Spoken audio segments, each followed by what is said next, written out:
Ito yung update pagkatapos maglandfall ni Super Typhoon 1 kagabi dito sa Pampanga. Pakita ko sa inyo kamusta na yung lagay ng panahon as of 8 a.m. Ayan po yung lagay ng panahon. Sobrang mahangin po mga katropa. Ayan, kitang-kita nyo. Pero, ayan o, walang kasamang ulan yung hangin. Ayan o. Kahapon mga katropa, puro ulan. Non-stop ang ulan. Lakas, hina, tigil.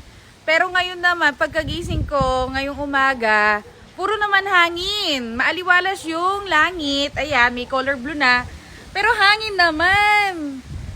O, diba? Binabalanse ata ni Typhoon 1 yung lagay ng panahon. Ayan, wala pong baha mga katropa. Ayan, salamat po sa flood control na kagagawa lang po ata last month. Yan, inayos nila yung kanal namin. Ayan.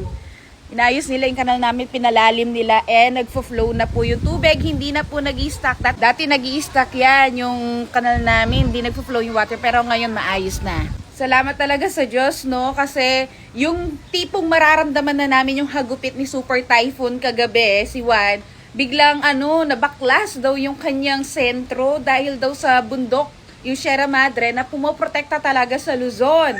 Yung sobrang habang bundok yon mga katropa dito sa Luzon.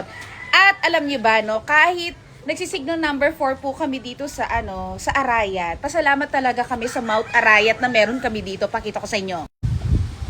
Ayun yung Mount Arayat mga katropa. Ayan, mataas po yan. Nakatakip lang talaga ng ulap. Maraming salamat sa nature natin na pinoprotektahan tayo sa mga bagyo. Ayan feeling ko dahil sa kanya kaya hindi namin ganun karamdam yung signal number 4. Ayan mga katropa, ang lagay ng panahon sa amin. Bandang Arayat ako sa Pampanga Ayan, puro hangin mga katropa. Pero yung hangin niya, hindi naman yung tipong liparin yung mga yero, mga gamit. Hindi naman ganun. Ayan, saktuan lang. Ayan. Na-realize ko mga katropa, sa Mindanao. Correct me if I'm wrong madalang na madalang talaga silang tamaan ng sobrang lakas na bagyo at madalang lang magkabagyo sa kanila compare sa atin dito sa Luzon. Alam nyo bakit? Kapag kasi namamasyal ako doon, halos napasyal ko na yung buong Mindanao mga katropa, yung mga Bisaya dyan nanonood. Alam nyo, sobrang daming bundok.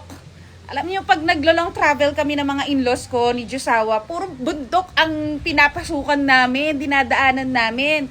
Doon ko nasabi sa sarili ko, kaya pala na madalang lang ako makarinig ng news dito na tatama yung Super Typhoon, mananalasa yung bagyo, dahil mabundok sa Mindanao.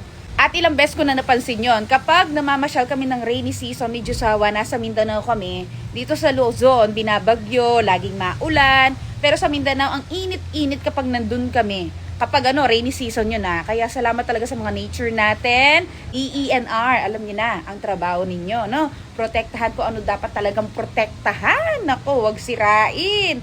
Wag gawing business ng mga, alam niyo na. Okay? So, ayun lang, ingat lang itong update sa Pampanga.